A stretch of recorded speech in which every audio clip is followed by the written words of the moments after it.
Twinkle, twinkle, little star.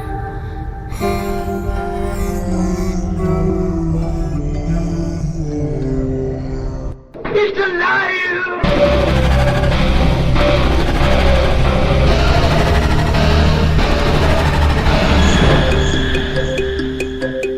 Welcome to Where the Weird Ones Are.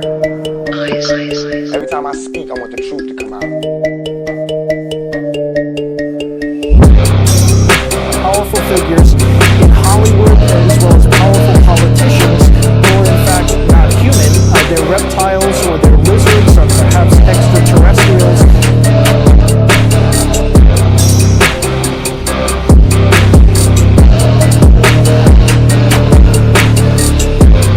I don't think it is a human. I think it's a Sasquatch.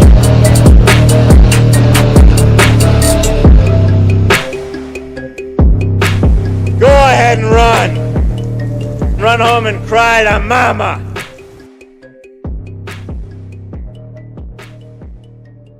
Let's get weird. What's up, you fucking weirdos? Welcome to another episode of Where the Weird Ones Are. My name is Kevin, but you probably already knew that, and if you didn't, now you do. Today is a bonus episode. I am so happy and grateful to say that it is episode 60.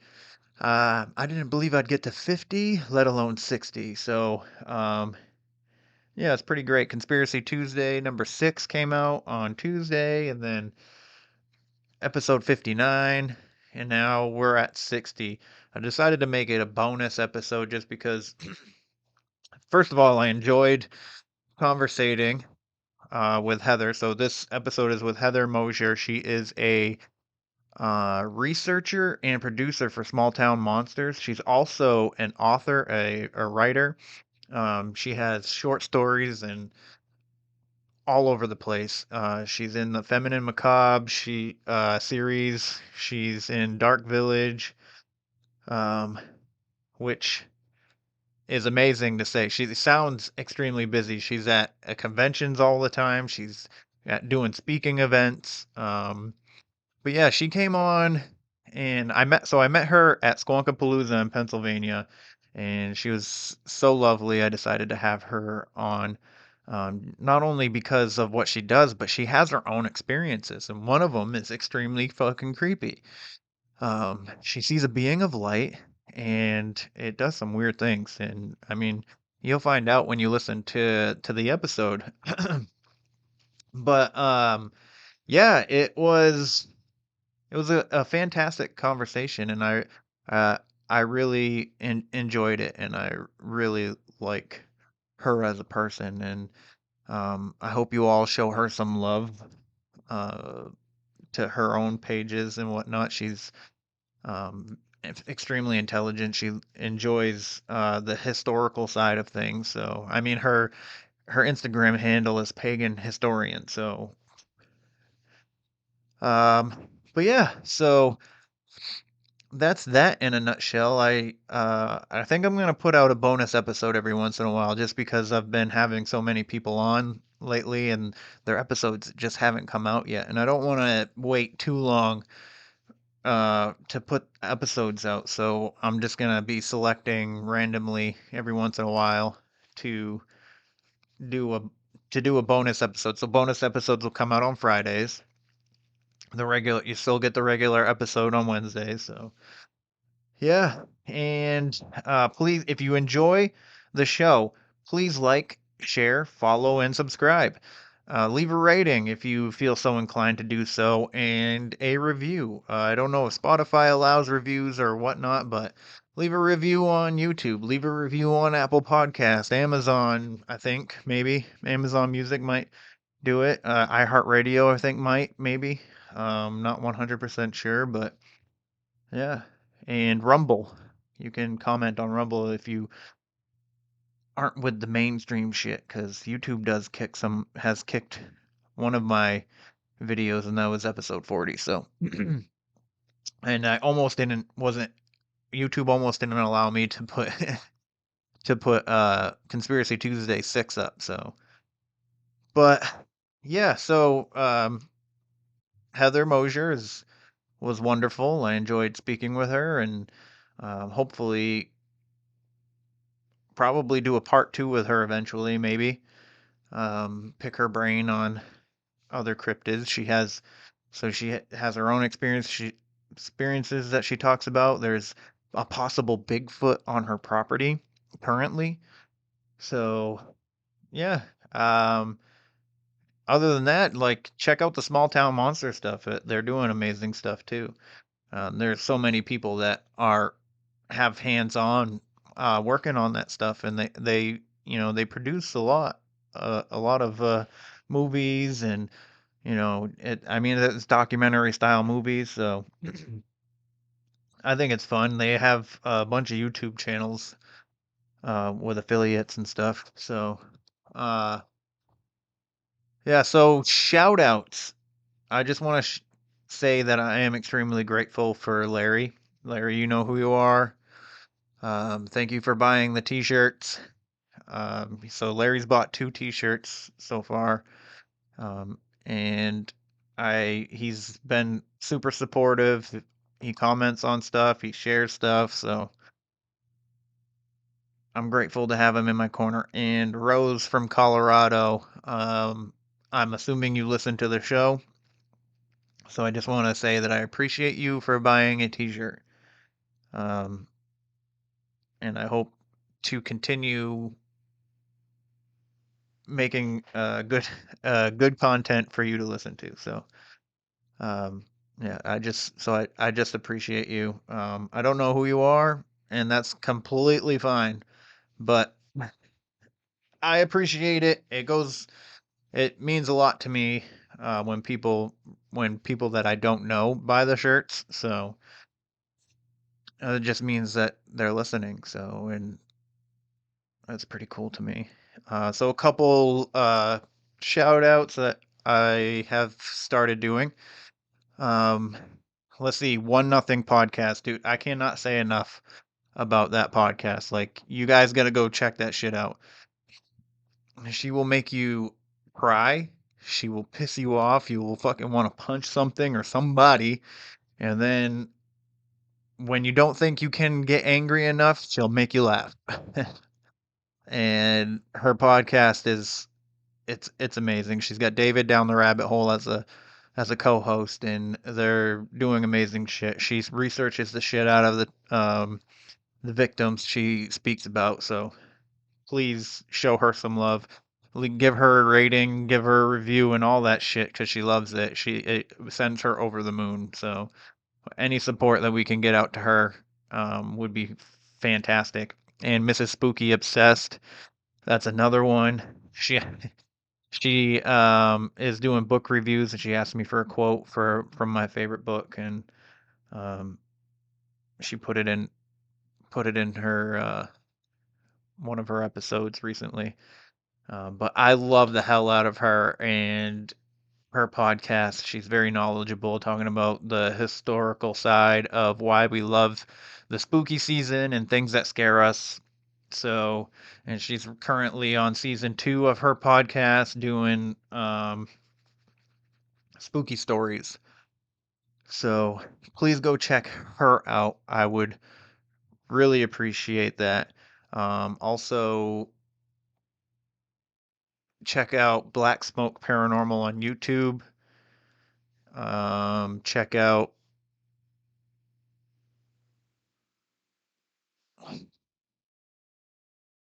Sorry, I just thought somebody was trying to talk to me through through the door for a second, but it's somebody outside. Um, anyways, yeah, so 1-0 podcast, Mrs. Spooky Obsessed. There's another podcast that I want to shout out, but I can't remember the name exactly. So I will shout it out on the next episode. So, with that being said, question everything and stay weird. They're coming to get you, Barbara.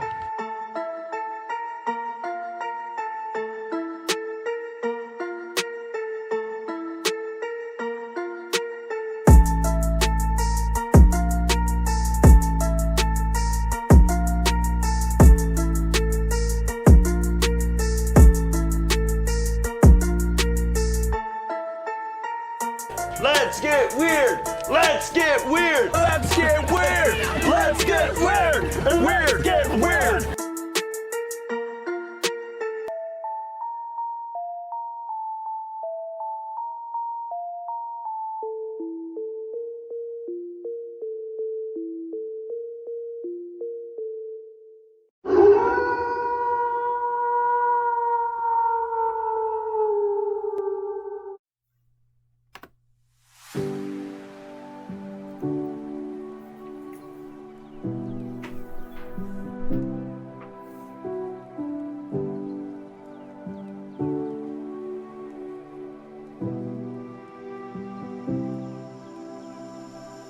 Do you need healing crystals? Do you need to get your chakras aligned and heal your mind, body, and soul? You need to check yourself and become one with the universe once again. Then I suggest you head on over to www.etsy.com/shop/heal-with-Kristina. That's where you'll find all sorts of custom designed crystals for your healing and visual pleasure. I promise you, you won't be disappointed with the plethora of things you can choose from. Necklaces, healing crystals, all sorts of wire type things and such. Kristina is a good friend of mine and she enjoys helping people, so please help her out by checking out her shop. And at checkout, please use code WEIRD125 for a 25% off discount. That is www.etsy.com/shop/healwithKristina. And remember, friends, use my coupon code WEIRD125. That is a capital W on that, so you can get your 25% off discount. I promise you, you won't be disappointed in checking this out. Well, my friends, when you do, tell Kristina I said hi. Stay weird, my friends.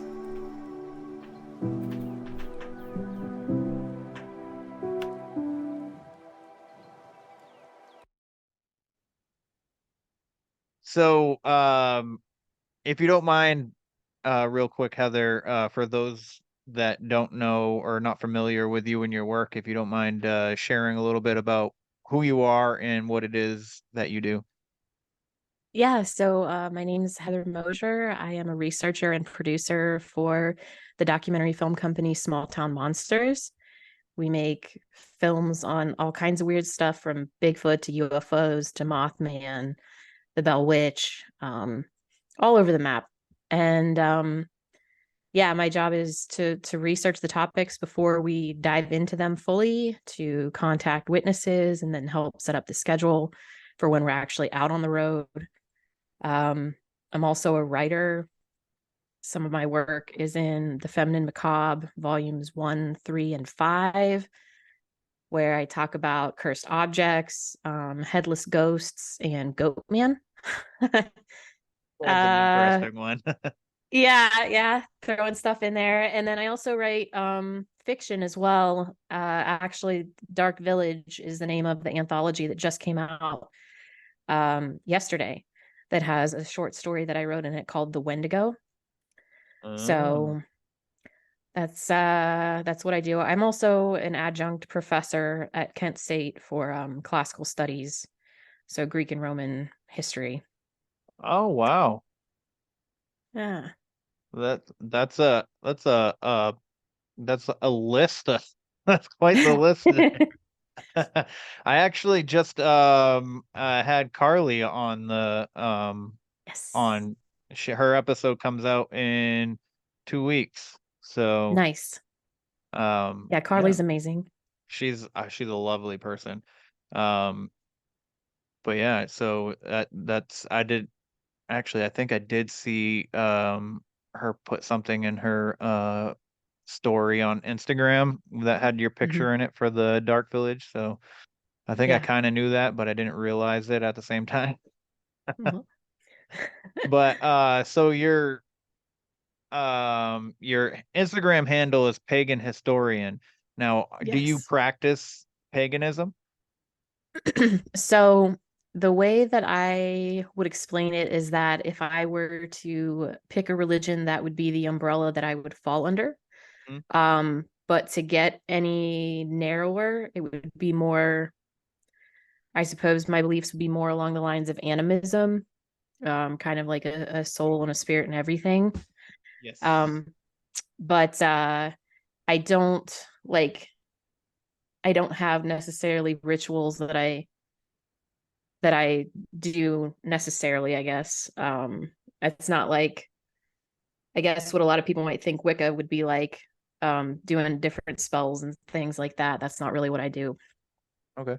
but That's more it go with because intuition, gut feelings, things like that. that that kind of sounds like me. So, Yeah. uh, I don't because I don't know much about paganism. I know I had a woman on who was a white witch. She does Mm. like Reiki healing and stuff like that, and she said that she's pagan, and I think I asked her to explain it, but I don't think I understood it. But um, Mm.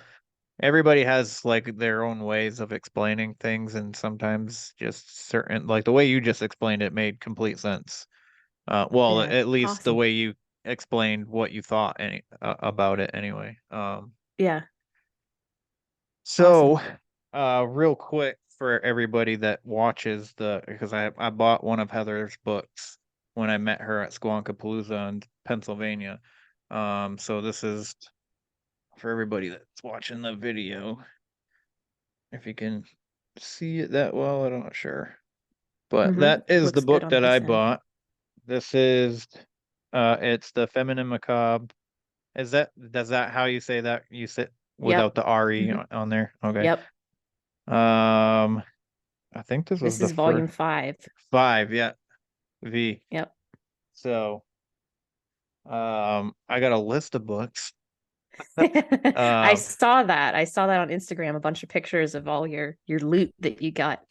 yeah, I get so I usually once I start reading a book and I'm like halfway through it, I'll take a picture of myself reading it because I like them and so every picture that is actually on the Instagram um of me looking like I'm reading it, I've read those books. So, Awesome. but then in Pennsylvania, I got your book, I got Ron's book, I got hmm uh somebody else's book. I went to a paranormal fair literally the week before I went to Squonkapalooza and got 3 books up there. Uh Nice. so I'm You're making a just list adding for to your myself. library. But so what was it that really got you interested in following the path that you're on right now? The path that I'm on, like work wise or spiritual wise, or Well, a little bit of both, I guess. Like, I guess the better way to ask was what got you so interested in weird shit? that's I think that it's probably the typical story for most people that are in my generation. I was raised with unsolved mysteries. Um, Yes. and that was probably my first introduction to the world of weird. And I was terrified by it, but intrigued all at the same time. So I think that that is kind of what started it. And then, of course, when I get into late elementary school, then Scary Stories to Tell in the Dark was a book that everybody would fight over. Yeah. There we only had one copy at the elementary library, and there was a long waiting list to get it. Um, so that kind of stuff just always got my attention. I was raised with my mom telling me a story about when she was a little girl having a Ouija board that and a whole story attached to that that freaked my aunt out to the point that my aunt had it burned. And so I was always intrigued by Ouija boards. So my mom got me my first Ouija board when I was probably 7 or 8. And I still have it along with others now. I have a handful of others. But yeah, it's just something that's always been a part. Like, I've not known a life without weird in it. And even as I got older and maybe moved away from things a little bit, as I became an adult, you kind of come back to, I think, the stuff that you found really cool when you were like in your early teens, sort of. Yeah. And so I'm back to where I was about around the age of 12, I suppose. The weird stuff. How old are you? I am 36. Oh yeah, so you're only 2 years older than me. Well, actually barely a year older. Yeah, I'll be 35 in November. So but Gotcha. I remember the scary stories to tell in the dark, fighting over that in school too, up here in Maine. Yeah. A lot of us grew up with like the Salem witch trial stories all the time, like constantly, even though we're Right. not in mass or anything like that. Um, but there's like witch stories up here in Maine and stuff like that. And there's a whole bunch of like weird like cryptid stories, like random cryptids that you would never even think would be a story. Like a moose. Like, have you ever heard of the specter moose? No, I haven't. So it's this gigantic white moose, and it's supposedly like a ghostly, like apparitional kind of thing, but it also has looked solid too, but it's enormous with a rack that is almost, I can't even like the words that they use to describe the rack on its head is there's a lot. There's like, oh, there's 50 points and Oh my or goodness. there's fucking 100 points or something like that. Right, But right.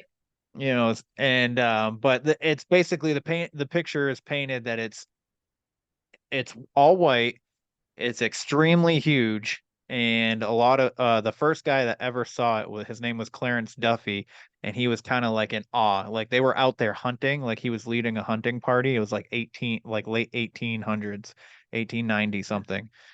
And he just was like, "Oh, wow."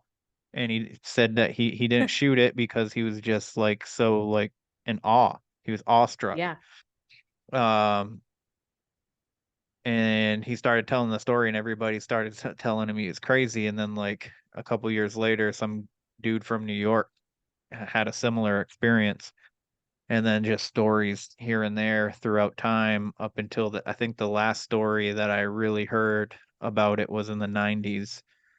And I don't think I've heard any encounter stories about it, but it's a gigantic moose, and supposedly it has like the same, like it's either um you have like this wicked sense of enlightenment, or it's like the bringer of doom, kind of like the Mothman Oh, kind of thing, wow. like That's wild.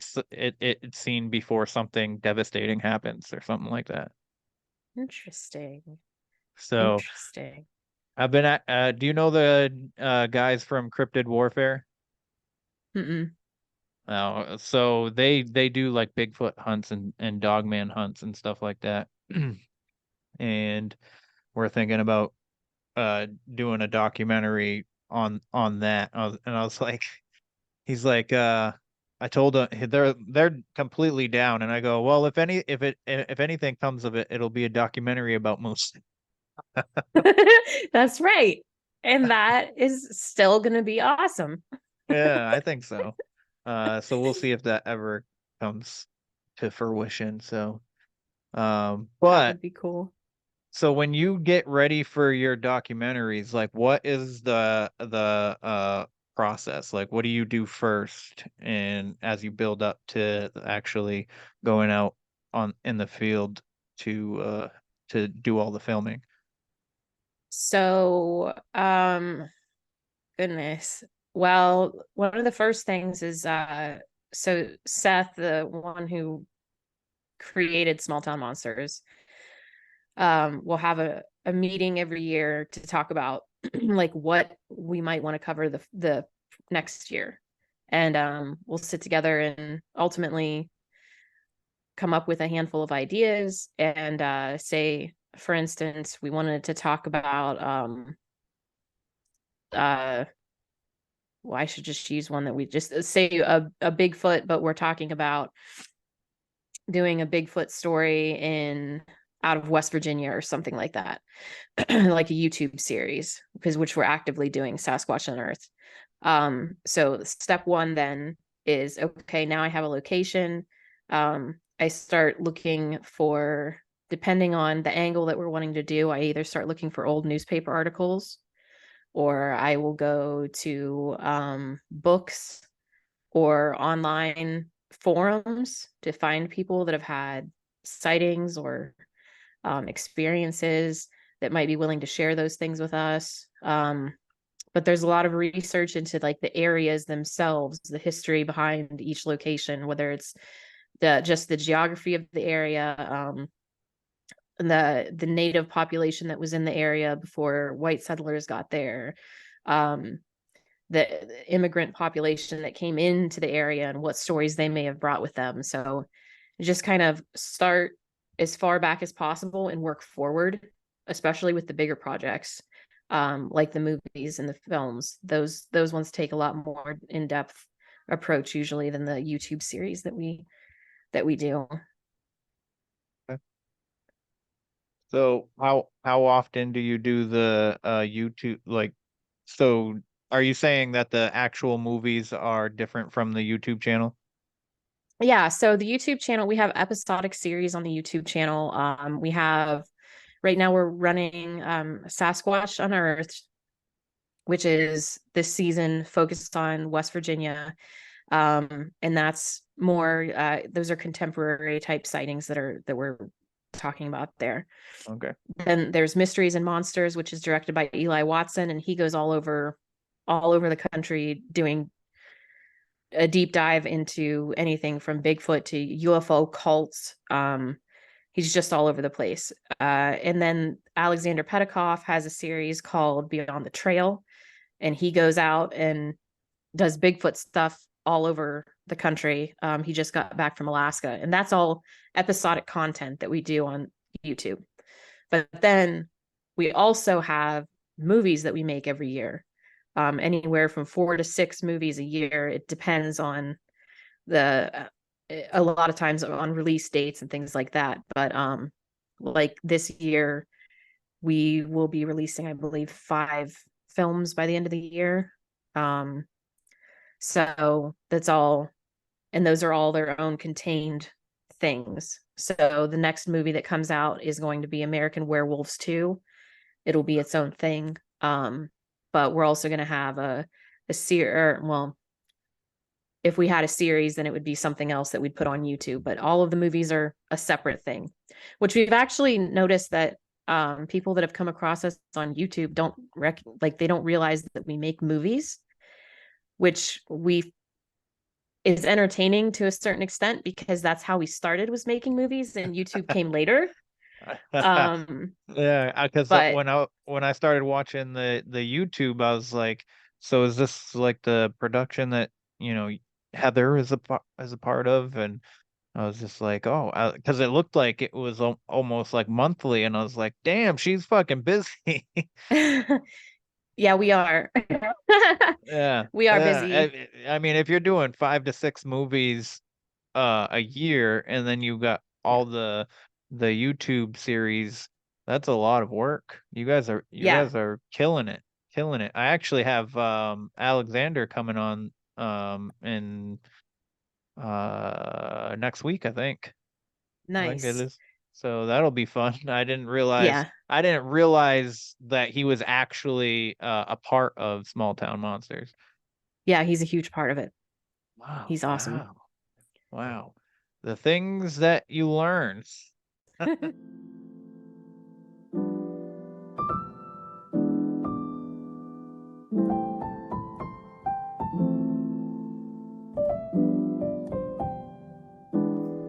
Well, friends, I need you to take a second, head on over to www.fineartmedium.com.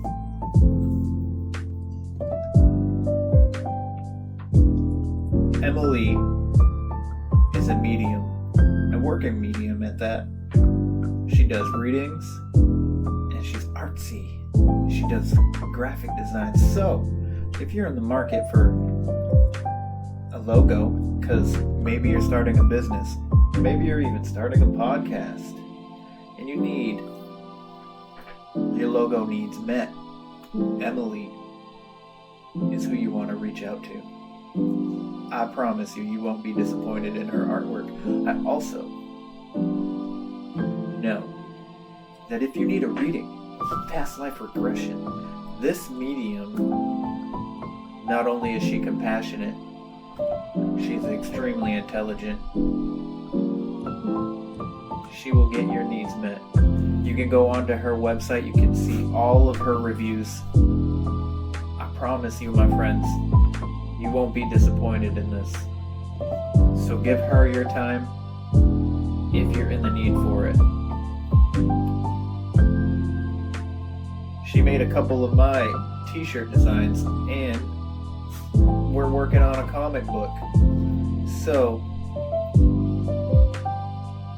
if you have graphic design needs, check her out.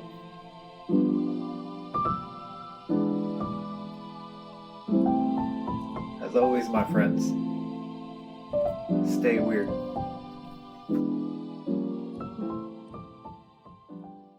I saw him on Instagram. I saw some of the stuff that he was doing, and I was like, oh, hey, I was like, you seem interesting. And I was like, you want to come on you interested in talking about some of your encounters on my podcast? He's like, yeah, sure, I'd love to. And now come to find out, that's like pretty much all he does is do stuff that involves encounters. So, Oh yeah, he's I always should, out in the field. yeah, that's what he said. He did say that he was in Alaska. So when I was talking to him a couple weeks ago. But so have you encountered Bigfoot yourself? So the closest thing that I have experienced would have been here at the farm where I live, which we actually ended up doing a series based on stuff that was happening here at the farm. It's on YouTube. Okay. It's called the Bigfoot Project. Okay. And I believe the first episode is the one that is just insane, the amount of activity that was happening here. And essentially what I've experienced is hearing them. I've heard the howls, I've heard the whistles. When Seth and I were here filming the Bigfoot Project, we could hear like running around us just outside of where our light could see. There were rock throws. Seth actually had a sighting here on this property. It was during the day, and he was going out filming B-roll, and he saw one run, but I was not with him at the time, so I didn't see it. So I've not had a visual encounter, but I've heard them and sensed that they've been around. Wow. As far as that goes. Wow, that's crazy. Do you want to see one? Like, do you want to see it for real?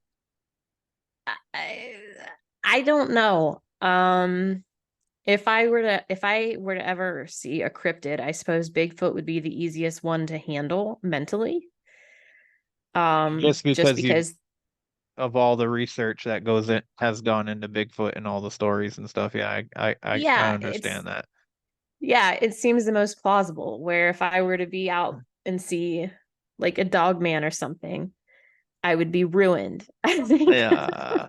I think I've seen a dog man. I can't tell you for sure. What? It just, there's like things that happened along with it, and then I know it was like 2016, and I used to think podcasts were stupid. Everybody that listens to this knows that by now. But I started listening in like 2020 because I was driving more often than anything in the for work, and the radio just plays the same shit over and over again. So Yeah, it does.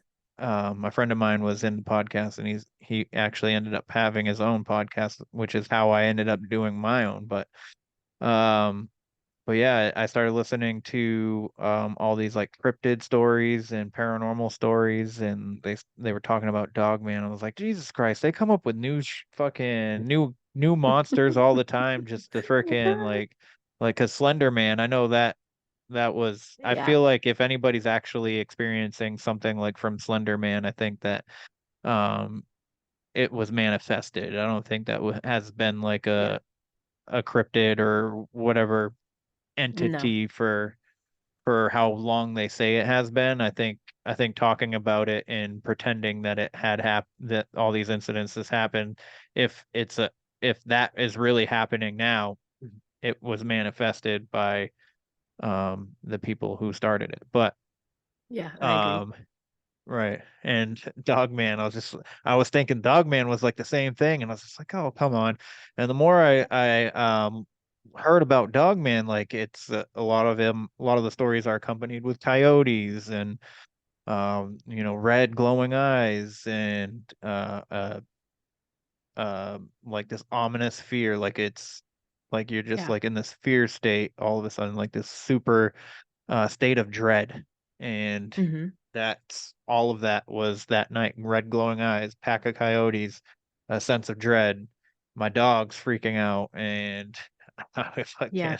I was scared. So Yeah. I assume it was a dog man. So but I physically couldn't see it. I could only see its eyes. So That's I feel enough. like if That's I scary did enough. see it, yeah, if I did see it physically, I probably would have shit my pants. Right? Yeah. Especially looking at like some of the art that they do of it, like you know what I mean? It's scary looking. Like I don't want to see that. I don't. It just looks like something that wants to eat me.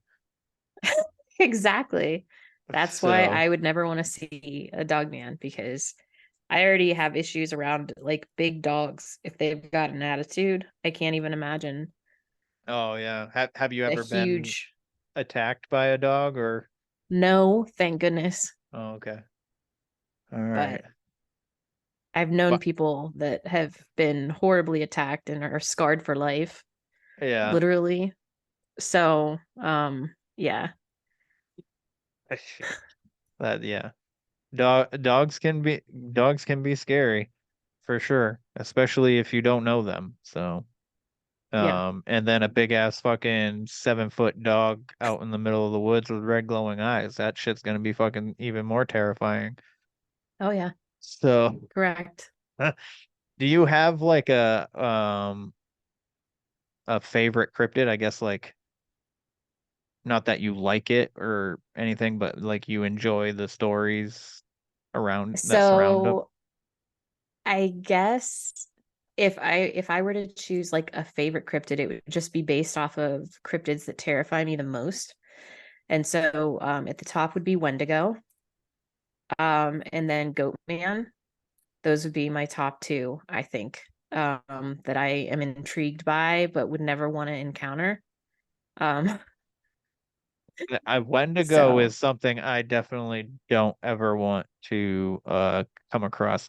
So I'm part native, and our tribe calls them Jawakwa, oh, and they are a lot in like a lot of the stories come from like the Katahdin, Mount Katahdin area, and like there's stories of wild men on the 100 mile the 100 mile wilderness trail of the Appalachian Trail.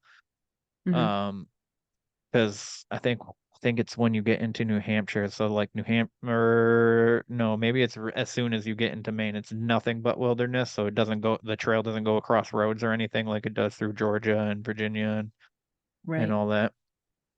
Um, but yeah, they're like the tribes all up here in Maine have um similar stories, and then you go into like Massachusetts, New York, they call them something different, and I can't think of the exact names, but but the tribe that I'm a part of calls them Juakwas, and it's basically it's the same. It's the same thing as a Wendigo, like when you look into the description.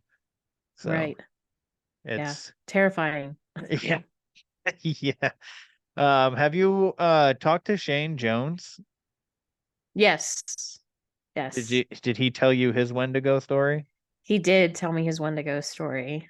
Yeah, I was on his podcast. Well, it was actually several months ago. It didn't come out until recently, though, because he's so far ahead in his recordings. Yes, yes, he is. Which I'm actually starting to finally, which is That's it's kind of awesome. nice. It's kind of nice, but at the same time, like I have 3 recordings this week. But Nice. anyways, enough about me. So have you ever experienced any like kind of like paranormal activity growing up or anything like that? Yeah, Especially so with the Ouija boards, like I feel like if your aunt burned them, she friggin' opened the portal for life. right? That's what I've told her now that I'm an adult. I'm like I'm like, you just made it so that stuff would forever happen. Yeah, so there would be weird things that would happen around the house that I grew up in. Just hearing footsteps, things getting misplaced, stuff like that. Nothing too crazy. But then as an adult, getting back into the things that you thought were really cool whenever you were like 12, so to speak. I started to get into like investigating locations, and that's when all kinds of stuff has happened, from like the shadow people to of course you got the sounds. You get the weirdest thing was whenever I was at Mansfield Reformatory, which is also known as Ohio State Reformatory. It's where Shawshank Redemption was filmed. There I saw it was like a light being. It's like the opposite of a shadow person, but it was of light. I don't even know if there's a name for that. But it was a completely dark room, no windows or anything like that. And it started with, you'd see like spook light type situation, lights of different colors around the room. But then there was a human shaped light that it would walk, and it would come closer to us, and then it would get down and crawl at us. And then it would get within so many feet, and then it would back up, and then it would kind of walk back and forth again. But it had enough light that emanated from it that when it would get near the wall as it was pacing, you could see the wall. So it was like emanating light. It wasn't just some, I don't know. It was just the weirdest thing. And that's probably, even though it didn't do anything to any of us, that was probably the most unnerved that I'd been on an investigation, just because it was so wild, and it lasted for several minutes. Where like shadow figures, they are usually pretty fleeting. They're not hanging around looking ominous. But this thing, I mean, we would be in the room for 45 minutes and this would continue. And then we'd left, investigated other parts of the prison, and then came back and it showed up again. So Jeez. It was just, that was the wildest thing that I've ever experienced. And I don't know what it was. I don't know. Like I said, I don't know if there's a word for that, like whatever the reverse of a shadow person is. I don't know. So it looked like a lamp. Yeah, I mean, would you say? It was like, I mean, because it was human shaped. You saw the legs and the arms and everything, but it was just light. Wow. It was just made of light instead of made of shadow. It was weird. And it was moving, because most when you see a shadow person, usually they're not like moving. They're or they just like dart into a room or something. It's just something fleeting out of the corner of your eye. Yeah. No, it would pace, because the room that we were in, it's called the West Attic. But there's no windows or anything. It's a very long room. It's pretty wide, but it's more long than it is wide. And we were clear at the far end, and it showed up about halfway down the room. And it would pace from one side to the other, and then it would walk closer to us and continue to pace. But when it would get by the wall, like I said, you could see it illuminate. And there were also cross beams about halfway through the room that came down, and it would illuminate those as well. When it would get close to it, you could all of a sudden see where it was in the room because of what was showing up all of a sudden out of the darkness next to it. Wow. Yeah. That's wild. Did you Yeah. like get like that sense of dread, or was it opposite? I was scared. I didn't get a sense of dread like, oh my gosh, we're gonna die, that I would assume you would get for like a Dogman situation where Right. I'm about to get eaten or hurt. I didn't get a sense that we were going to get hurt. I was just scared because it was so weird and shouldn't exist. Like, it doesn't make sense. Yeah. I think the creepiest part of that story is that it was crawling towards you. That's the part that, that was the thing. Is see, we were there actually. All of this had happened because for a very brief period of time on our YouTube channel, like when we first got our YouTube channel started up, we had a very short-lived series called On the Trail of Hauntings, which I got to be the host of. And for one of our episodes, we went to Mansfield Reformatory. However, we didn't stay there all night for the filming. We were there for a little while, and then the crew went home. But I had my friends come who I do investigations with, because in order to film, we had the place for the whole night anyway. And so I'm like, we're not wasting a night at Mansfield Reformatory. Of course, I'm staying as long as I can. And so I had my friends show up and we investigated. Well, while we were wrapping up filming, my friends had already started investigating, and they'd already been up in the West Attic. They came to me, the film crew leaves, and they all come to me and they're like, you have to come up to the West Attic like right now, because there's this thing up there. You're not going to believe it. And they start to describe it. I'm like, wow, that sounds really cool. And then they're like, but we want you to know that it gets down, it did crawl at us. And I'm like, okay, that part I didn't want to know. Because I was already off put by that, the crawling thing. I can't do that. It doesn't matter what it is. I don't like the crawling. Just keep that away from me. No, so that's too maybe bad that they is part of waited the this. reason. Yeah, it's too bad they waited until after the film crew left. That would have been interesting well, to capture. We had cameras with us too, but it wouldn't show up on the cameras. It's like I don't know if it's because of the camera. Like, if we just didn't have a good enough one. It just reminded me of when I try to take a picture outside with my iPhone at night of like the moon, and it's just crap. Yeah. That was pretty much what was happening with the camera when we had it. Like, you couldn't see a thing in that dark room. That's weird how that happens, right? That Yeah, you're literally looking at it right in front of you, and then your camera is basically lying to everybody. You're like, I captured it, but it's not there. I know. You know, Yeah. that's the shitty part. That's like the pictures of Bigfoot and stuff like that. Is Bigfoot just a blurry fucking being? Or, Right. I mean, and then you got people like, oh, well, they were probably afraid, so they're shaking, Yeah, But there's that aspect too. so have you gone back and seen that again, or? I haven't had a chance to go back and investigate since then, no.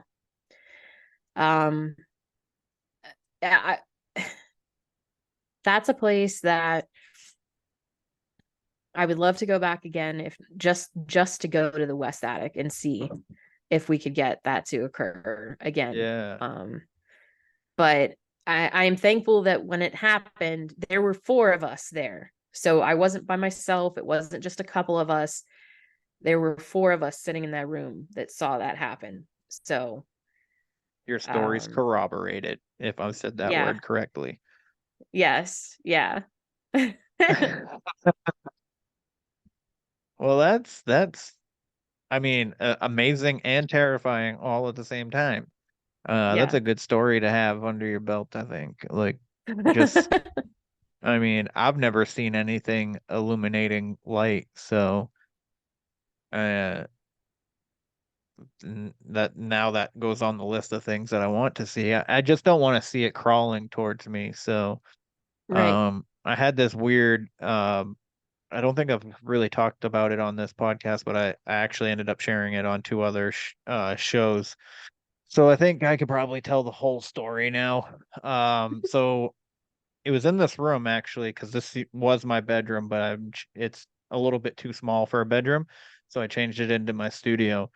Um, but yeah, my bed's like literally right here, and the door is behind me, and Mhm. I'm laying, and I hear my name, Kevin. And I open my eyes, I'm like groggy, and this shadow person looks like a woman, like long hair, and she's just walking at me like this, like, Oh like no. I was just like, what the? And I like froze and I was stuck. Like my head was up, but like, and my arms were fully out, sprawled out, Yeah. and she wasn't like coming in like super fast, but she was just going like this. The best way I can describe it is like C3PO, Yeah. the way she is like moving her Yeah. arms, and it was a shadow person, but like it had long flowing hair. I've never seen a long flowing hair shadow person before, so I don't know if this was actually a shadow person or something pretending to be one. um Right. and I was in a paralysis where I just couldn't move, and I'm like looking out of the corner of my eye at my phone, because I know my phone is right there, and if I could just grab it and shine the light, I could see what it was. And Right. I'm just like, fucking grab the light, and like it was like it looked like it just got to my bed, like it was about to get onto my bed, and I finally was grabbed my phone and freaking lit up the bedroom, and there was nothing there, and I was just like, I laid there and I was just like, I just ran for like 2 miles. It scared the shit Yeah. out of me. It's that and the dog man thing that I thought I saw in 2016. Um, that those are the two scariest ever of my Yeah. life. So That yeah, would be and that terrifying. that was like Oh. that shadow person was like a month ago in this room. Oh my goodness. And that's actually, um, for everybody listening to my podcast who's been listening, I talk about shadow people a lot because I see them a lot. I've seen them like my entire life. But this is the door that I normally see them through. So I'll be laying in my bed and just see them hanging out in the hallway, and I'll just be like, "You ain't gonna do shit." But they're just like, sometimes they'll just like have their head like this in the Yeah. doorway. Sometimes they'll Uh-huh. have like their whole half body, and then sometimes they'll Uh-huh. be all the way to the back of the hallway standing in the Yeah. corner. It's Yeah. it like it got to the point where it didn't even bother me anymore. The first couple of times I Right. was like, what the hell? And then after a while it's just like whatever. And if I got up and walked towards them, they would just like dissipate. Mm-hmm. But if I stayed where I was, they would stay there for a good like 5 to 10 minutes. Oh yeah. Well, that's in this house, the same thing happens upstairs, especially out in the hallway. If you can see the hallway, if you don't have the bedroom door shut, that's the key. It seems Mhm. like. And it happens enough that it's the same thing where I'm like, I'll just roll over and go back to sleep. But And if one was coming into the room and like saying my name and I couldn't move, that would be enough. I've had it where it seemed like something came out over the bed, like from the closet out over the bed yeah. toward me. That will freak me out. But the ones that are just like in the hallway, it's the same thing. Like whatever. Yeah, after that, well, I had a woman tell me that the shadow figures in my hallway weren't good. good and they had bad intentions for me, and I was like, all right, well, I'll just do a cleanse. So I did a cleanse, and I hadn't seen them since I did that. I did like a this sage and a prayer and stuff like that. Yeah. Um, and then that one that said my name all of a sudden, and I still don't see the ones that are normally out here in the hallway, but I saw that one like a month ago, and then I was just like, well, I need some fucking crystals, so I bought crystals.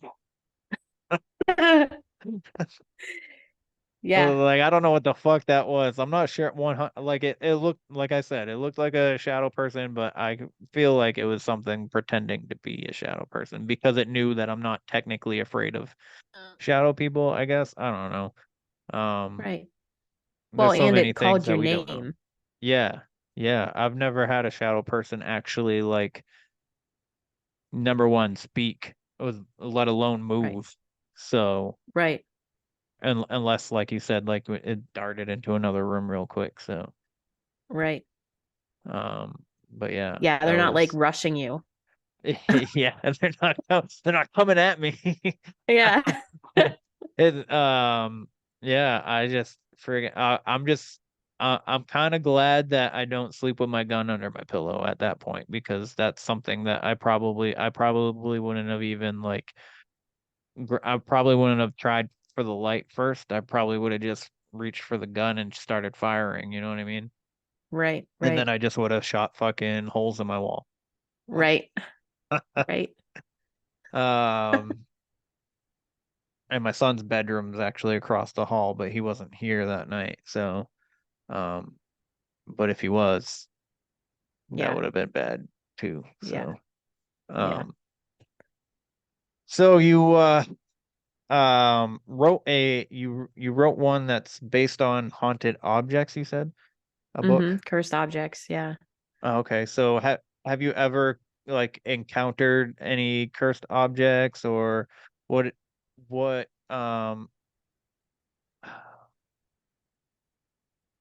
I guess the question, so my first question is, out of that um that those are stories like the macabre, right? Yeah. Okay. What was your favorite story out of the cursed objects that you came across? Um, so of different cursed objects, I would say, I mean, it's hard to beat the ones that I wrote about, which is the rocks from the Bell Witch Cave.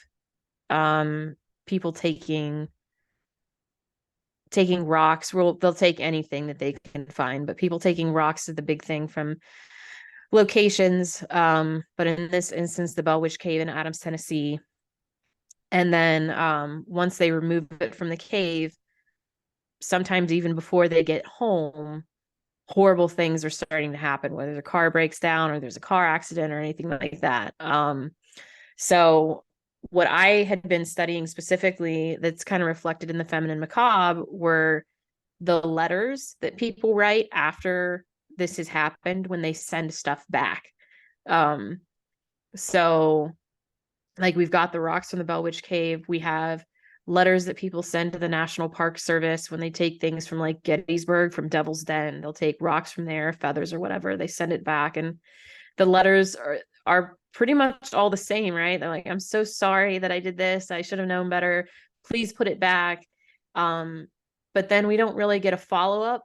It's not like they write a second letter saying, "Thank you, my life has improved. Thanks for putting that back." Like you never know, like what has Oh, happened after the fact. Um, but I don't know. I've seen the rocks. There's been feathers, books, dolls. Um, oh, dolls scare the uh, shit out of me. yeah.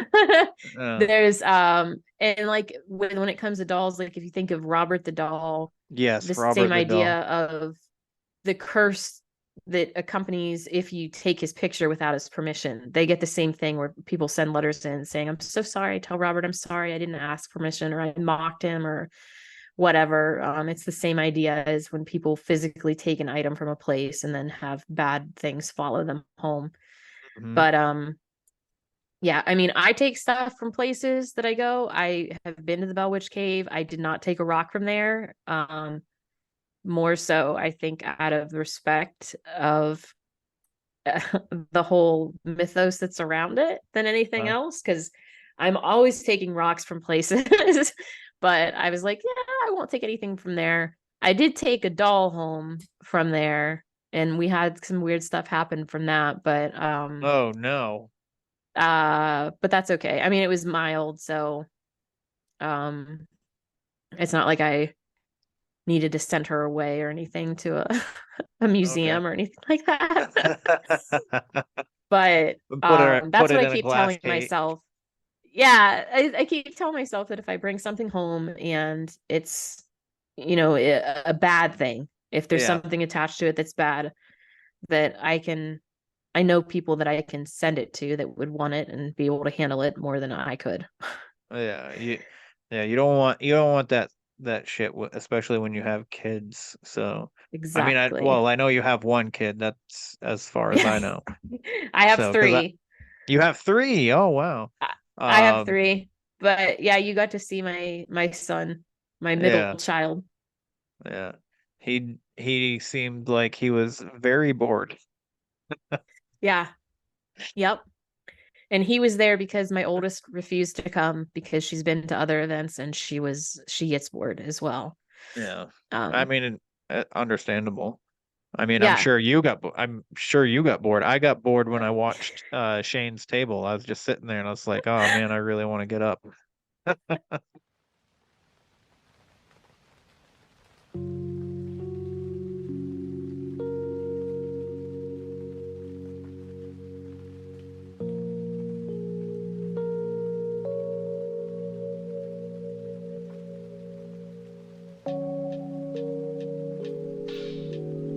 I'm trying to free your mind,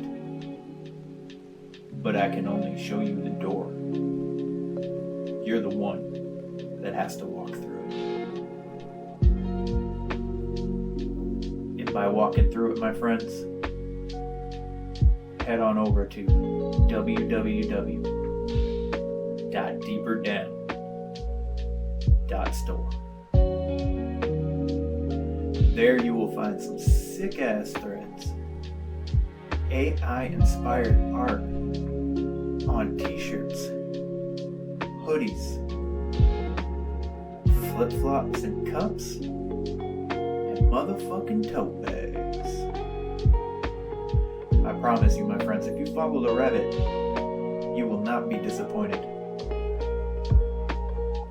You can also find _ down the dot rabbit hole _ on Instagram.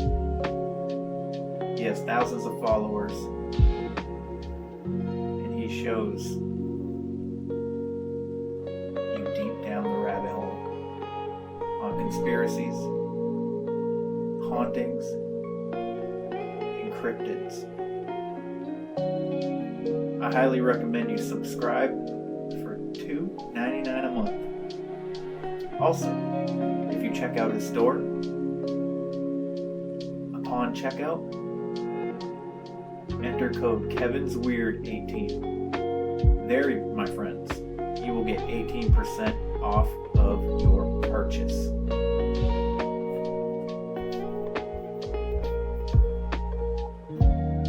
So please, I highly recommend and suggest to you to go check out his store. David is a good friend and he deserves the utmost respect, and I wish him nothing but success. But this is your last chance. After this, there is no turning back. You take the blue pill, the story ends. You wake up in your bed and believe whatever you want to believe. You take the red pill, you stay in Wonderland, and I show you how deep the rabbit hole goes.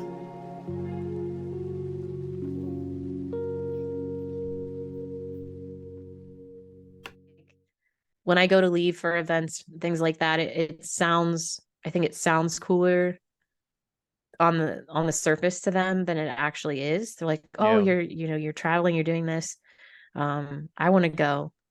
And then when they get there and you're just sitting for 8 hours, It's definitely not what it was cut out to be in Yeah. their mind, I don't think. Yeah. Um, what is the next event that you're doing that you're going to be a part of? Boy, um, I am not sure. I know next June we're like Small Town Monsters is putting on Monster Fest 2. Yeah, I want to go to that. So yes, that will be the next big thing because I'm not sure that we're going to CryptidCon. Oh, I was just going to ask you that if you were. I don't know. We've gone the last few years. I don't know yet. It hasn't been established if we're going this year. So I don't know. Oh, okay. Hopefully though, because that's always fun.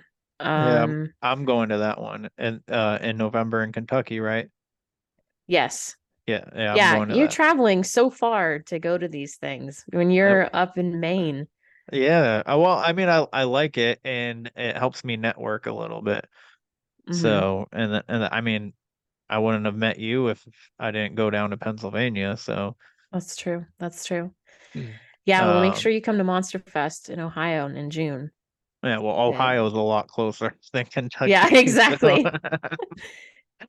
There you go. No um, excuses. yeah, a couple people have been telling me to do a Patreon so that like I can afford. I was like, 'cause I can afford to like go a weekend away for to travel for a weekend. You know what I mean?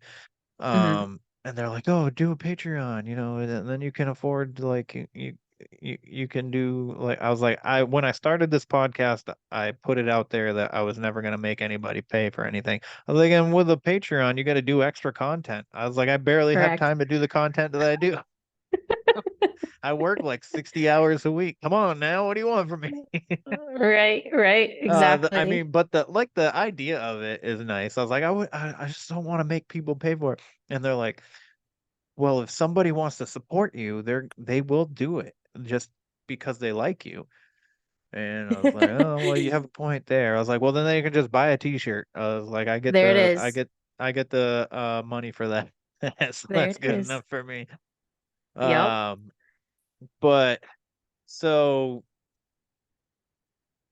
I'm trying to remember the list of stuff questions that I wrote right now off the top of my head. Uh, so are you finding fulfillment in all the stuff that you're doing with Small Town Monsters, with your books and all everything? The path that you are currently walking, do you find fulfillment and happiness? I do. Um, and I think a lot of that comes from helping people tell their stories. Mm, Um, and letting people recognize that they're not alone in some of the weird stuff that they've experienced because that's so often the case where people are either ridiculed or they don't think that anyone else has experienced something like that and it's very, very lonely and isolating. But through what I do, I've been able to um, help people in that way, and that's kind of the point for me. And then, like I said, recording stories before they're lost. That's a huge thing. yeah. Because too many people don't get their stories out there and then they're gone and then we've lost that forever. So I think it's important to record as much as possible, and I find a lot of fulfillment in that for sure. Yeah. What is it like for you, like speaking at it, being a speaker at events? What was the first event? I guess the question would be, when was the first time you spoke and what were the feelings leading up to it and the feelings during and the feelings after? Um, so the very first event that I spoke at wasn't like for a paranormal convention or anything like that. It was actually for an academic convention. Um, and that the in extreme nerves leading up to it because there's always what, of course there's a what if I mess up or something, but that is still minuscule fear wise compared to when it comes to the question and answer section of things. Like, what if somebody asks a question that I can't answer? Am I going to look stupid? That was always so the first time that I did any type of public speaking, that was my biggest thing. I was nerves leading up to it. Once I was up there and talking, I was fine. Then when it got to the questions again, I got nervous again. The first time, well, the first couple times that I did anything like that, just because I was afraid, what if somebody asks a question that I can't answer? Now that I've done this a handful of times, there's still nerves leading up to it, and mostly nerves about, am I going to be able to make sure that I pace myself so that I'm not rushing through? Like, if I don't want my nerves to make me rush through my presentation. Sometimes that works, sometimes it doesn't. But now I'm no longer afraid during questions, because I'm not afraid to say, I don't know. Like I was 10 years ago. That was something that I was a little more concerned about, but now it's like, no, if I don't know, I don't know. And I'm not worried about if somebody thinks a certain way for me not having an answer to something, I guess. I think that comes with age. Yes, I would have to say, that because 10 years ago, I would never think of putting myself out there enough to do this podcast or Yeah. to even reach out to people to be like, hey, would you be interested in being a guest or anything like that? Like, I have zero problems. And I think that has to do with a lot with like my spiritual journey that I've recently started, and that was just a couple years ago. And learning to love myself, especially from like I tried to take my own life twice when I was a kid, contemplated it a third time when I was 30, was living in my mom's basement at 30 years old, thinking that fucking, like, how the fuck did I end up here at 30? Yeah.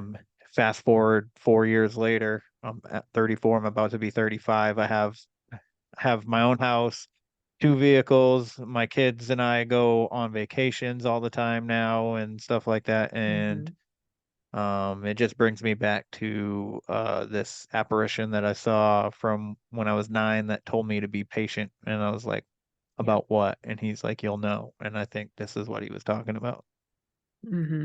So, Awesome. have you ever had like any enlightened experience where it just like made you feel good inside? Yeah. So some of the times that it's not like there's been a ton of instances of that, but so are you familiar with the band Wardruna? Have you heard of them? Feel like I have, but it's not ringing a So bell. they're from Norway. Yeah. And if you ever watch the show Vikings, they did the music for Vikings, Oh, for okay. that History Channel show. Yeah, I But know a couple bands that do that kind of music, but I just yeah. can't think of their names. Yeah. Well, Wardruna helped set me on a spiritual journey as well. And there have definitely been times where just crossing, because music plays a lot into that as well for me. Crossing their music into things that are happening like at the same time. Moments where everything kind of clicks, and it's this moment of like, okay, I'm exactly where I am supposed to be right now. That's happened a couple times, and I always welcome that feeling because I struggle with depression and anxiety, and so there's lots of times where I'm questioning things, and I look forward to those moments when everything clicks because I'm like, okay, all right, it was all for this. It was all for this moment. I'm where I should be right now. And it brings a lot of ease. That a moment like that hasn't happened in a couple years for me, unfortunately, but I still cling to the times that it has, because I'm sure it'll happen again. I just have to wait, like you said, to like be patient for it.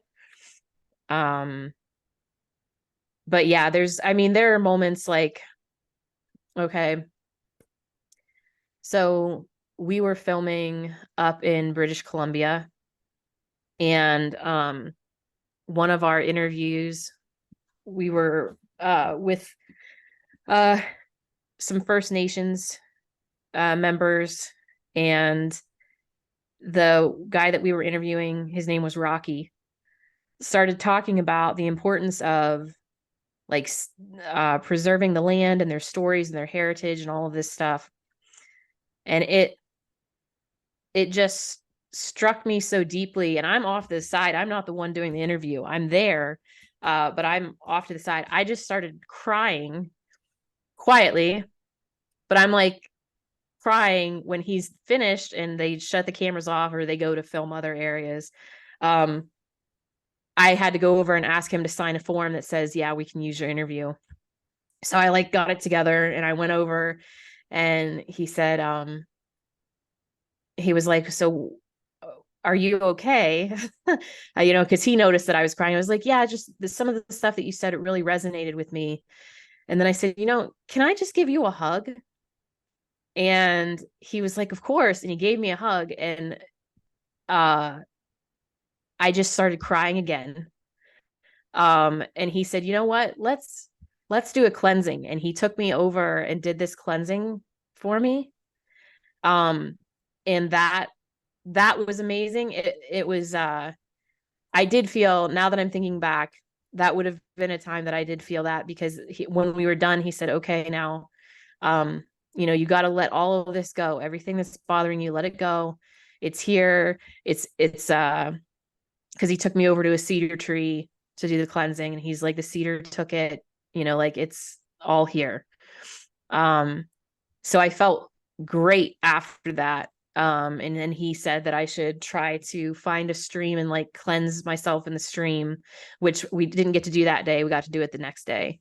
But still, that kind of feeling, and that was just the spring, now that I think about it. So yeah, it's just that there's been a lot of stuff between then and now. But yeah, that's that kind of stuff. I would have never had that experience if I hadn't been where I am now. Like, so many things had to line up for that to occur. And we talked with him.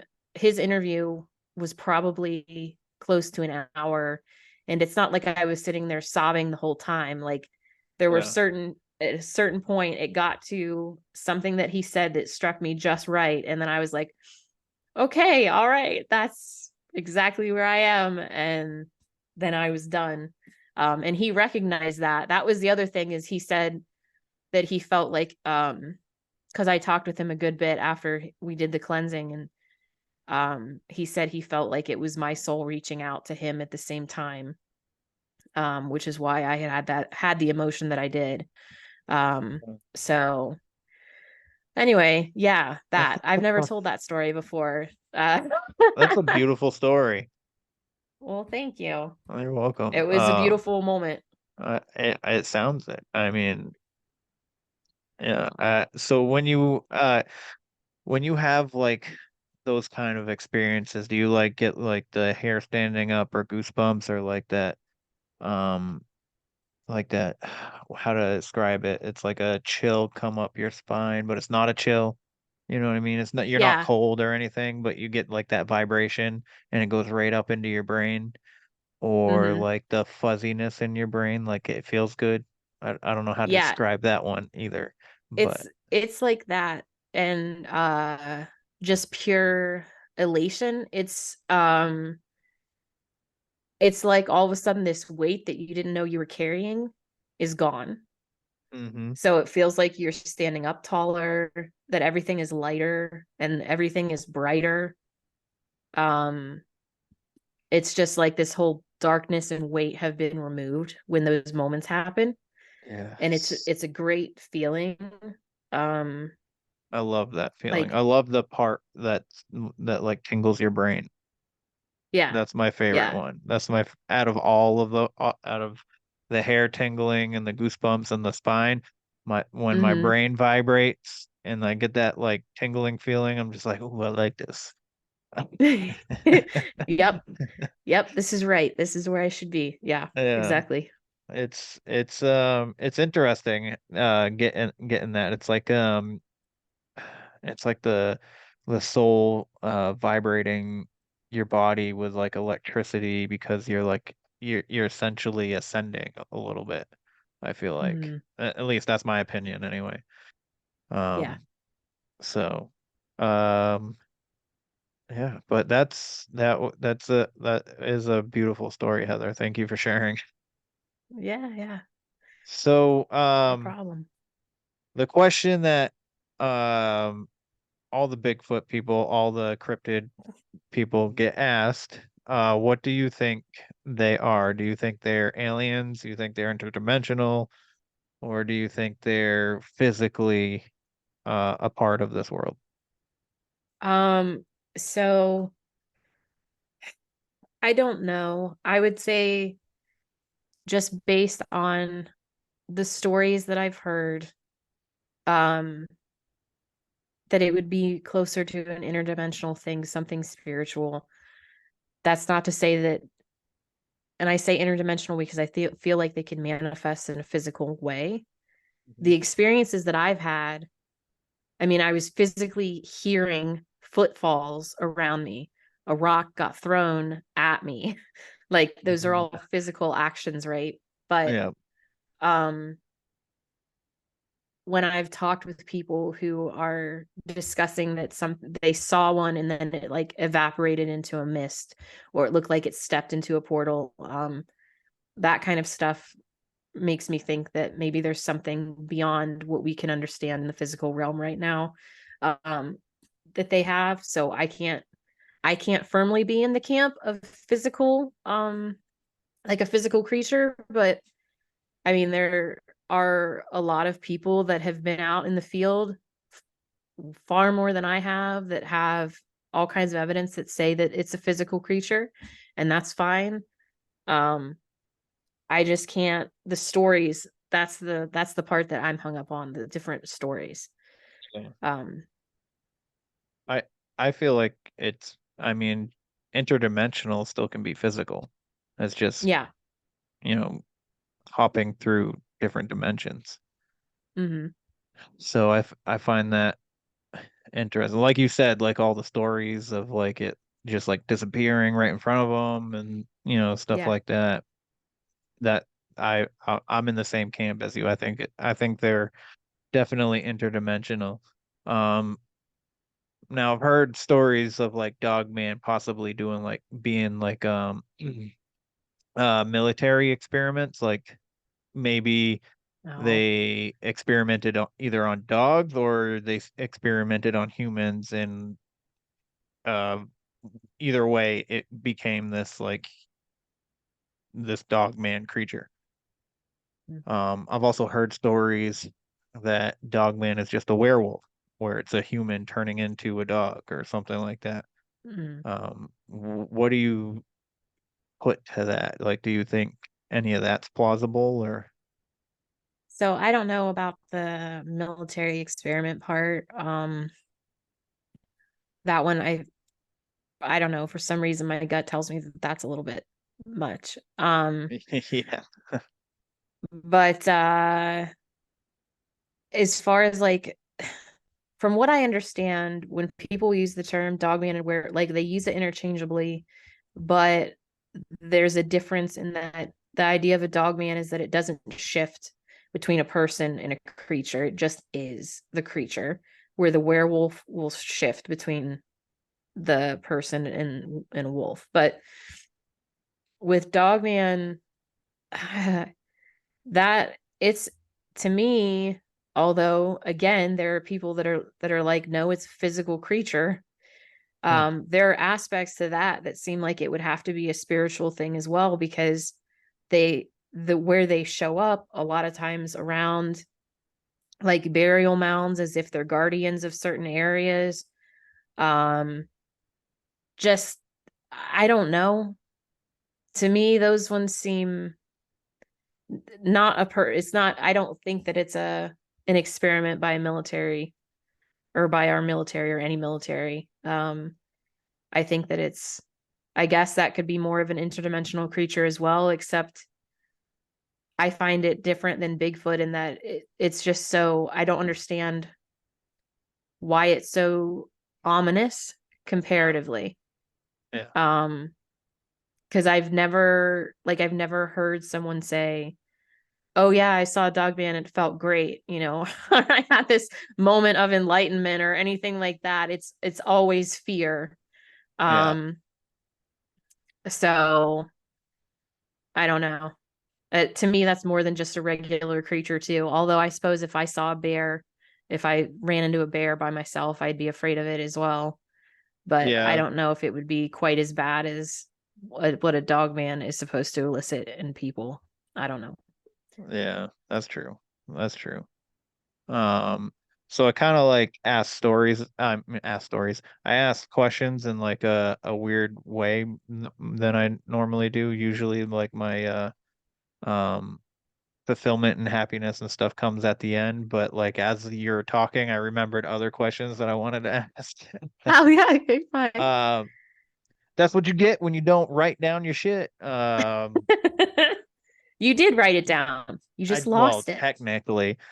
I also wanted to ask you about the Bell Witch, but if you don't have time to get into that, that's totally fine. Because I know we're at an hour. Some people don't want to go much past much more than an hour. So depending on whatever you have for time, if you want to because I feel like a We lot of can people talk don't about her really. a little bit. Okay, yeah, if you want to because I don't really know. I know like there was like it was like 1800 somewheres and it was the Bell family. That's all I really know. Yeah. So the Bell Witch story, so it's a story out of Tennessee, in the area that's Adams, Tennessee, Robertson County, before it was known as Adams, Tennessee. 1817 to 1821 are officially the dates. You had the Bell family. John Bell was the patriarch of the family. Everything kind of starts with him seeing on the farm. They've got this farm.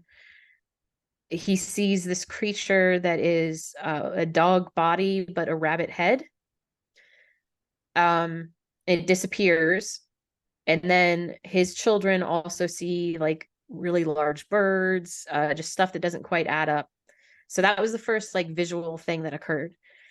Then they started to hear like scratches inside their home, like scratching on the wall, gnawing on the bedposts, but they would light like a lantern because that's what they had then, light a lantern, and then nothing would be there. They couldn't see anything. Pretty soon, Betsy, the daughter, would get like her bed sheets ripped off the bed. Her hair would get pulled.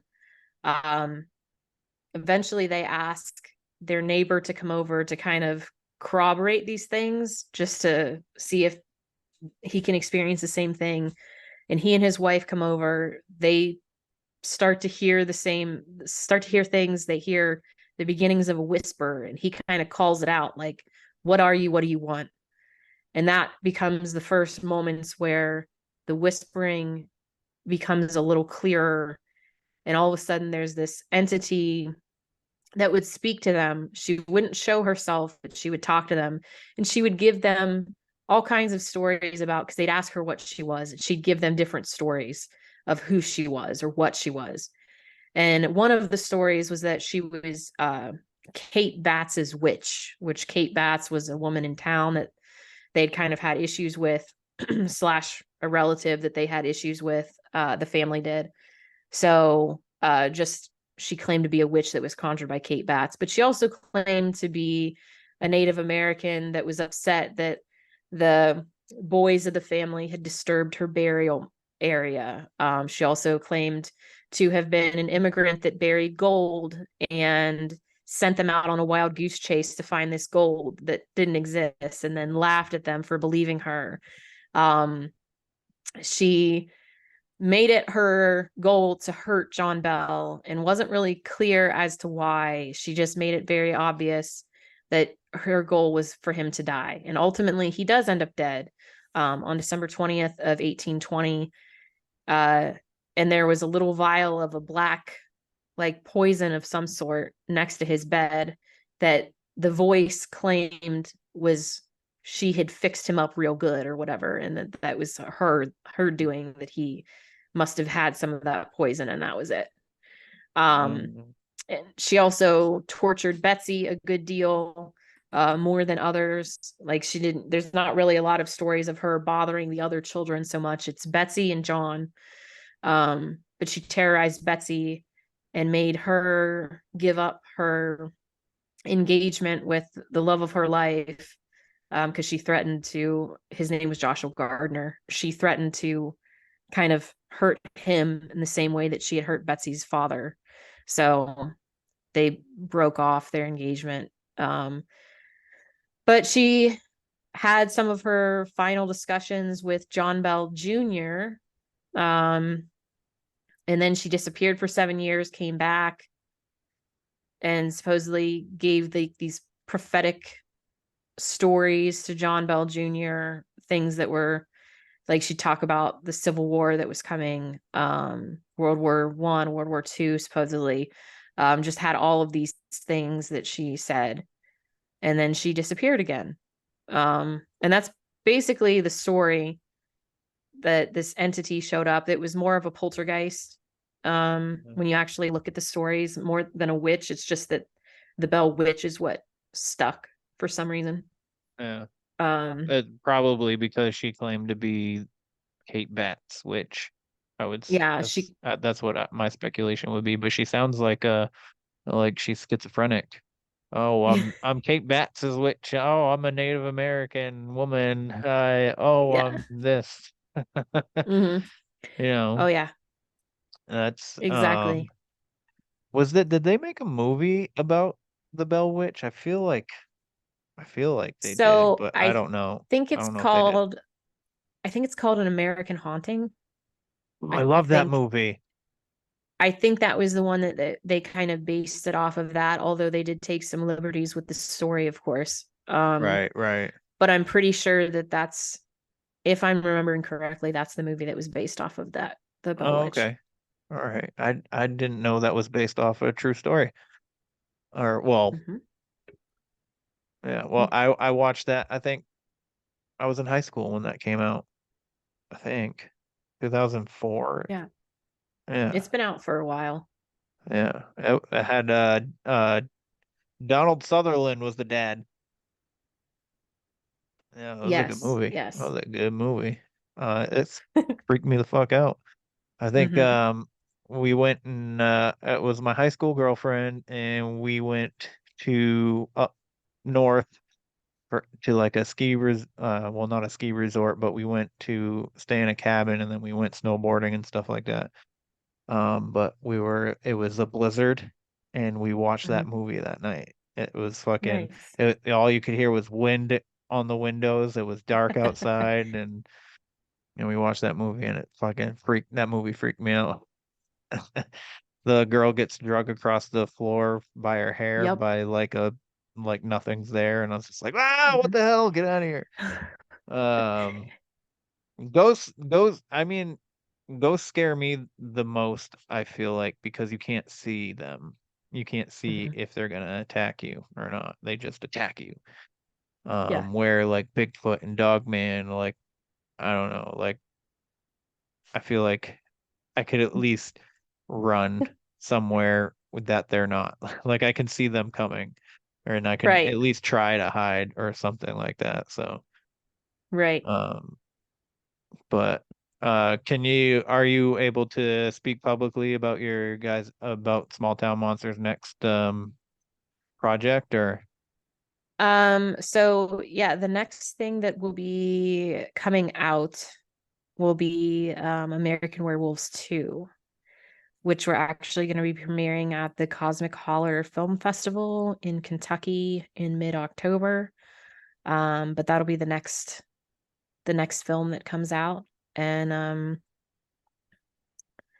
yeah, it'll be like it's the sequel to our first American Werewolves, but yeah, following like shapeshifters, and based in New Mexico for this one.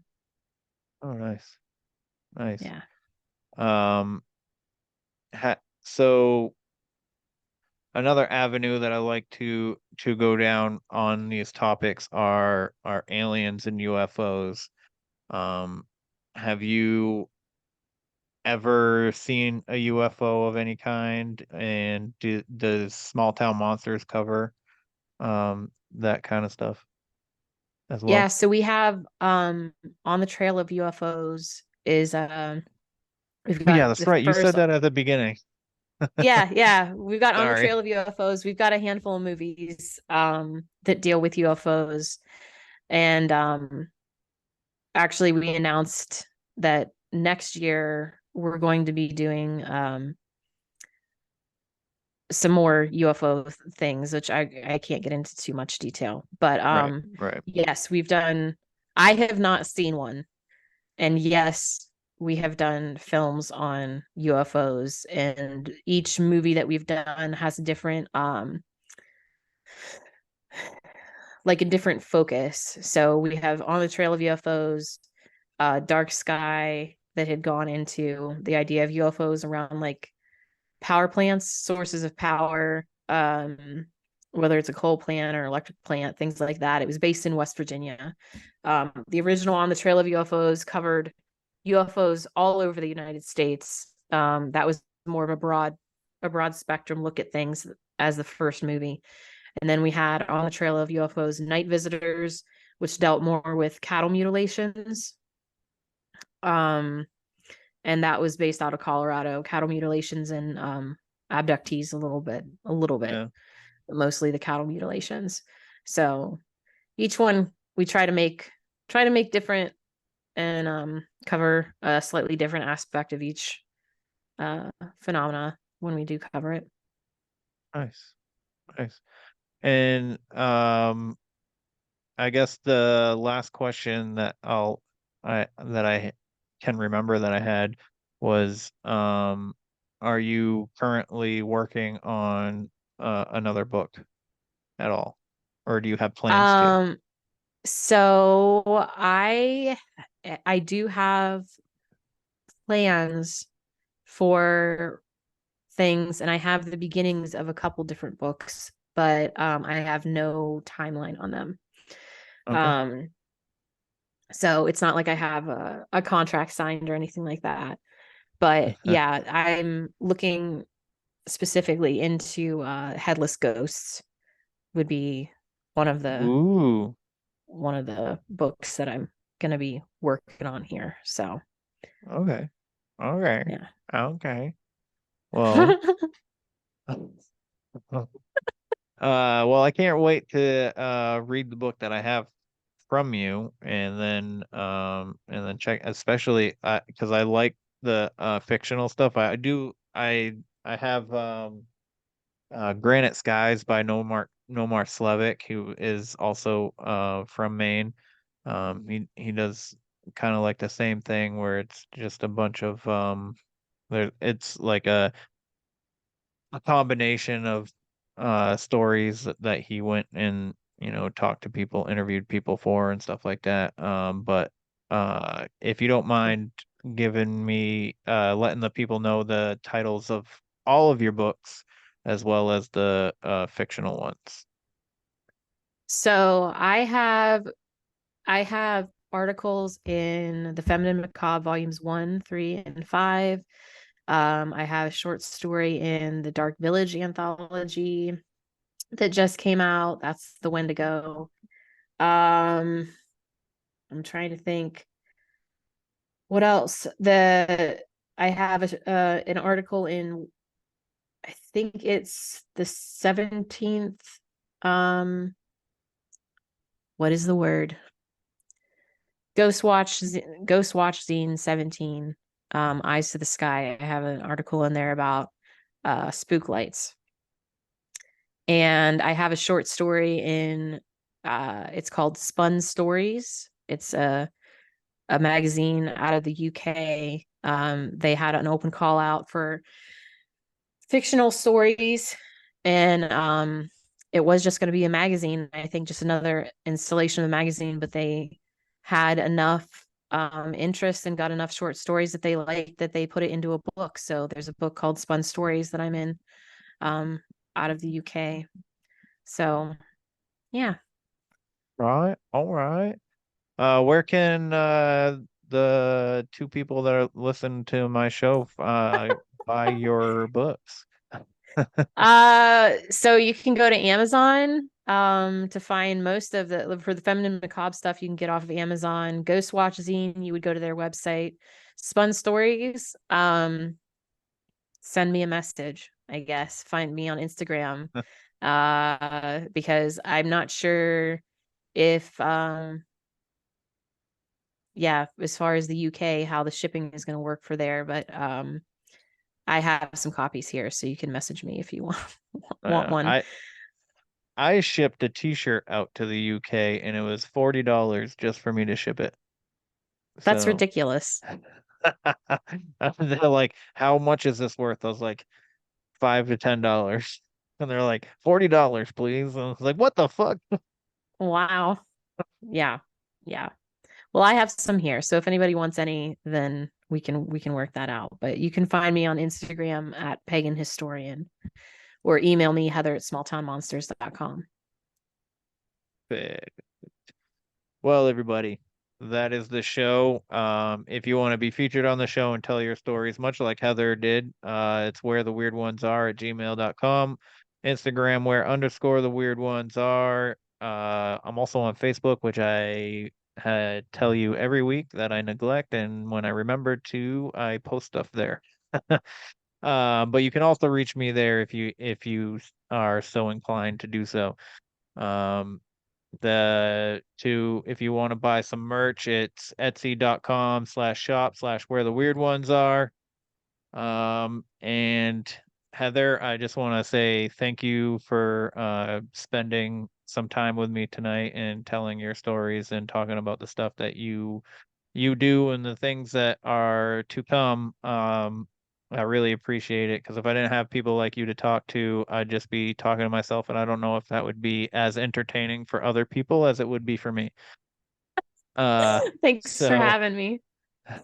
Yes, I appreciate you sharing a piece of your life with me here tonight. And I wish you nothing but success and happiness and healthy and health. Thank you. Thank you. I wish the same for you. Thank you, ma'am. And with that, everybody, remember, question everything and stay weird. This concludes our broadcast day. Click.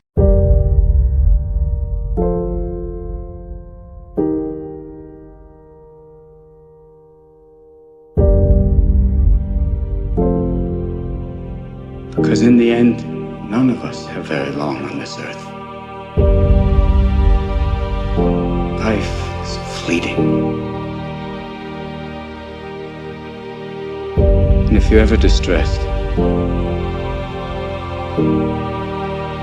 cast your eyes to the summer sky. When the stars are strung across the velvety night, and when a shooting star streaks through the blackness, turning night into day.